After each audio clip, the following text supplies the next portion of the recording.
આકાશવાણી ભુજ સમાચાર નિહલ ઠક્કર વાંચે છે। નમસ્કાર। ઉપરાષ્ટ્રપતિ પદ માટે ગઈકાલે યોજાયેલી ચૂંટણીમાં રાષ્ટ્રીય લોકતાંત્રિક ગઠબંધન એનડીએના ઉમેદવાર અને મહારાષ્ટ્રના રાજ્યપાલ સીપી રાધાકૃષ્ણનનો વિજય થયો છે।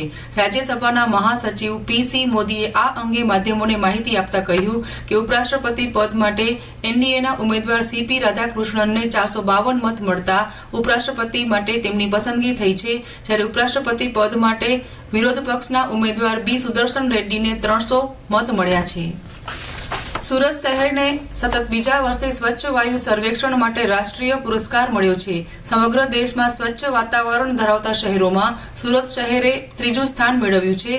ગઈકાલે નવી દિલ્હી ખાતે યોજાયેલા રાષ્ટ્રીય સમારોહમાં કેન્દ્રીય મંત્રી ભૂપેન્દ્ર યાદવના હસ્તે શહેરના મેયર અને મ્યુનિસિપલ કમિશનરને આ પુરસ્કાર આપવામાં આવ્યો। દેશના 130 શહેરોમાં વાયુ પ્રદૂષણ ઘટાડવાના પ્રયાસો, કચરા નિકાલની વ્યવસ્થા, વાહન તથા ઔદ્યોગિક ઉત્સર્જનમાં ઘટાડો વગેરે જેવા માપદંડો સાથે સ્વચ્છ વાયુ સર્વેક્ષણ યોજાયું હતું। તેમાં સુરત ગુજરાત રાજ્યમાંથી પસંદ થયેલું એકમાત્ર શહેર છે। ગુજરાત વિધાનસભામાં ઓપરેશન સિંદૂરની સફળતા માટે પ્રધાનમંત્રી નરેન્દ્ર મોદી અને ભારતીય સેનાને અભિનંદન પાઠવતો પ્રસ્તાવ સર્વાનુમતે પસાર કરાયો। ગૃહના નેતા તરીકે મુખ્યમંત્રી ભૂપેન્દ્ર પટેલે આ પ્રસ્તાવ રજૂ કર્યો। મુખ્યમંત્રી ભૂપેન્દ્ર પટેલે કહ્યું કે દેશ વિરુદ્ધની નાપાક હરકતોનો સજ્જડ જવાબ આપી શકાય તે ઓપરેશન સિંદૂરથી પુરવાર થયું। તેમણે ઉમેર્યું કે અત્યાધુનિક ટેકનોલોજીની સજ્જતા અને મેક ઇન ઇન્ડિયાની સફળતાનો વિશ્વને ઓપરેશન સિંદૂરથી પરિચય મળ્યો। વિરાણી મોટી જૂથ ગ્રામ પંચાયતના વિરાણી મોટી, વિરાણી નાની અને સુખપર ગામોનો નખત્રાણા નગરપાલિકામાં સમાવેશ કરવામાં આવ્યો છે। નખત્રાણા નગરપાલિકામાં સમાવેશ કરવાથી આ ગામોને સરકારશ્રીની વિવિધ ગ્રાન્ટોમાં વધારો થશે અને તેનો મહત્તમ લાભ મળશે અને માળખાકીય અને ભૌતિક સુવિધાઓમાં વધારો થશે, જેના લીધે આ ગામોનો સર્વાંગી વિકાસ થશે અને લોકોની સુખાકારીમાં વધારો થશે। મોટા યક્ષનો મેળો પુનઃ શરૂ કરવા મંજૂરી મળતા તારીખ 13, 14 અને 15 સપ્ટેમ્બરના યોજાશે। ટ્રેક્ટર, જેસીબીથી ગ્રાઉન્ડ સફાઈ તેમજ પાણીનો નિકાલ કરાઈ રહ્યો છે। સમિતિ દ્વારા બજારોમાં કાદવ કીચડ કાઢવામાં આવી રહ્યા છે। પંચાયત તેમજ મેળા સમિતિ દ્વારા ગ્રાઉન્ડ સફાઈ તેમજ મંડપ બાંધકામ ફરી શરૂ કરાયું છે। મેળો પ્રારંભ બાદ વરસાદ શરૂ થતા મેળાની મજા બગડી હતી, પરંતુ ફરી મેળો યોજવા માટે નાયબ કલેક્ટર દ્વારા મંજૂરી અપાઈ છે, જે તારીખ 13, 14 અને 15ના 3 દિવસ યોજવા માટે મંજૂરી અપાઈ છે। ચકડોળ, રાઇડ્સ, ખાણીપીણીના સ્ટોલ, મનોરંજનના સ્ટોલ વગેરે રાબેતા મુજબ ચાલુ રહેશે અને સહેલાણીઓ ફરી પાછો મેળાની રોનક માણી શકશે। કચ્છમાં વરસેલા ભારે વરસાદે ગઈકાલે વિરામ લીધો છે। વરસાદી પાણી ભરાવાના કારણે અસરગ્રસ્ત વિસ્તારોમાં રોગચાળો ન ફેલાય એ માટે આરોગ્ય તંત્રએ કામગીરી હાથ ધરી છે।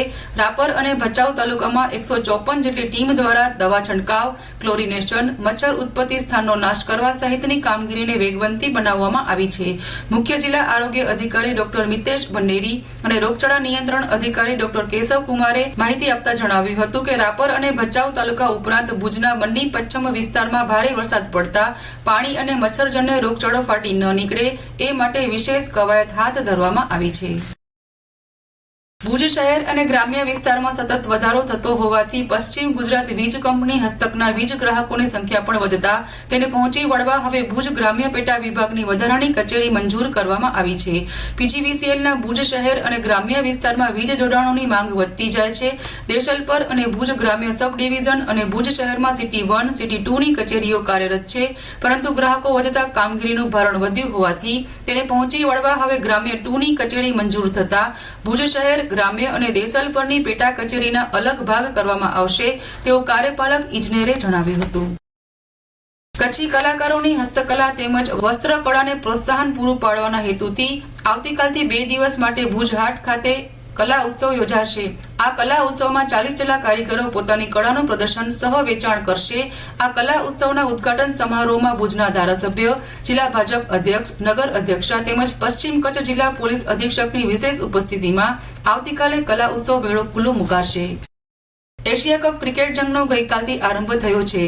અબુધાબી અને દુબઈ એમ 2 સ્થળે યોજાનારી T20 મેચમાં 8 ટીમો ભાગ લઈ રહી છે।